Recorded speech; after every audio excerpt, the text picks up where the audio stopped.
Salam alaikum. Voilà un rappel du cours de transformation rapide et transformation lente. Dans cette expérience, on va ajouter simultanément la solution de permanganate de potassium K+, plus MnO4- de coloration violet à deux solutions incolorées, l'eau de même concentration, l'eau oxygénée H2O2 et l'acide oxalique H2CO4. Et voilà le résultat de cette expérience. Donc on voit bien que dès qu'il y a le contact MnO4- avec H2O2, la disparition de coloration violette qui caractérise les ions MnO4- est instantanée. Par contre, la coloration violet dans le Becher 2 disparaît lentement. Alors, on dit que la réaction entre MnO4- et H2O2 est une réaction rapide. Par contre, la réaction entre MnO4- et H2CO4 est une réaction lente. Donc, en conclusion,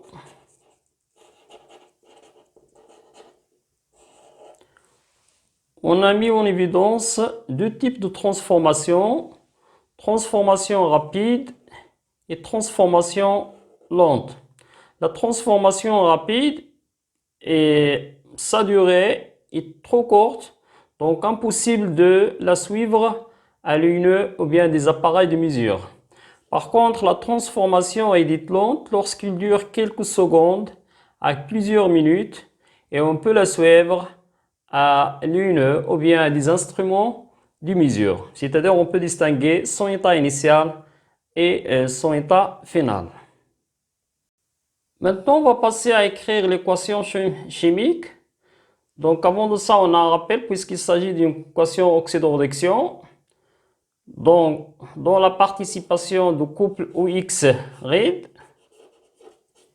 et chaque couple OX-RAID est lié à une demi-équation OX qui gagne un ou plusieurs électrons pour donner son réducteur conjugué. Et le réducteur, lorsqu'il perd un ou plusieurs électrons, il donne l'oxydant conjugué.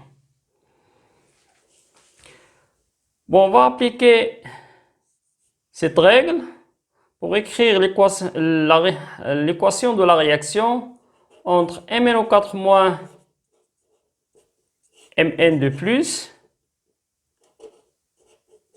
et O2 H2O2. Bon, la réaction se déroule entre l'oxydant de première réaction et le réducteur de deuxième réaction.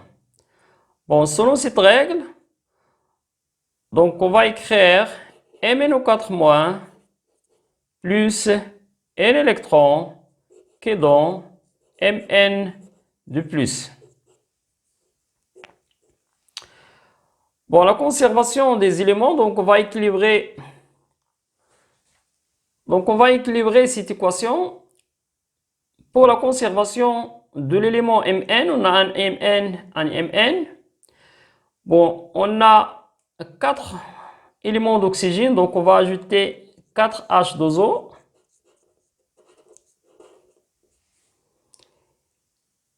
Et puisque le milieu est acidifié, donc on va ajouter 8 H+.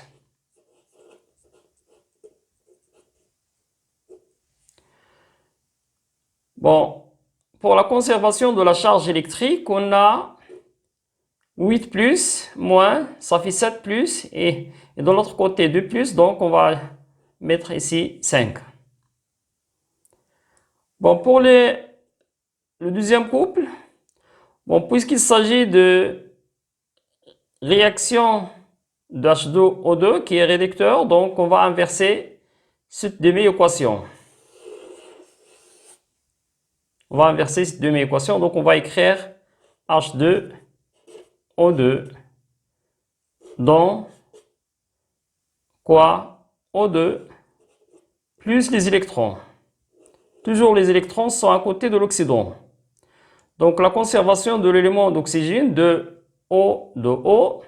Donc on va ajouter ici pour la conservation de l'élément d'hydrogène de H+. Et pour la conservation de la charge électrique de plus, donc on va mettre ici 2. Bon, l'équation générale, donc on doit éliminer les électrons. C'est pour cela on va multiplier cette demi-équation par 2. Et cette demi-équation, on va le multiplier par 5. Et on trouve 2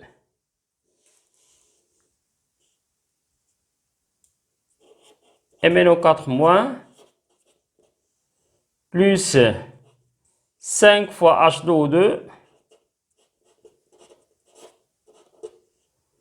plus, bon, pour l'hydrogène, 2 fois 8, 16 et l'autre côté 10, donc plus 6 H+, qui donne 2 Mn de plus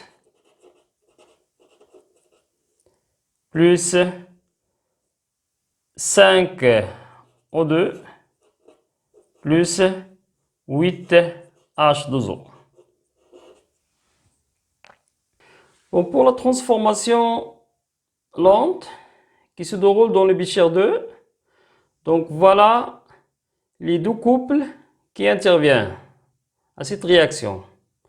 Donc de la même façon, vous pouvez écrire l'équation chimique d'oxydoréduction de cette transformation.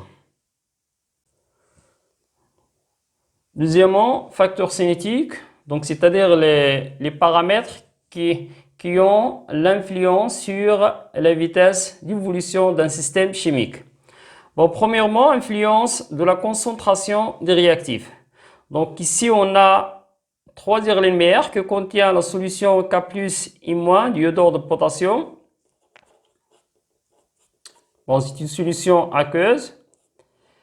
Bon, telle que la concentration de I- initiale dans l'Erlenmeyer 1 est inférieure à la concentration de I- dans l'Erlenmeyer 2 est inférieure à la concentration initiale I- dans l'Erlenmeyer 3. Bon, selon ces données-là, vous pouvez lire ces données-là. Comparez le volume d'eau dans chaque Erlenmeyer. Donc le plus concentré ici, il est plus dilué ici. Donc on voit bien que l'apparition de coloration brune est plus vite dans l'Erlenmeyer 3, c'est-à-dire qui est le plus concentré. Bon, la conclusion, la vitesse d'évolution d'un système chimique augmente quand les concentrations initiales en réactifs augmentent. Deuxièmement, influence de la température. Bon, pour accélérer une réaction ou bien une transformation chimique, on peut augmenter la température du milieu. Donc, en général, la vitesse d'évolution d'un système chimique est de temps plus rapide que la température du milieu est grande.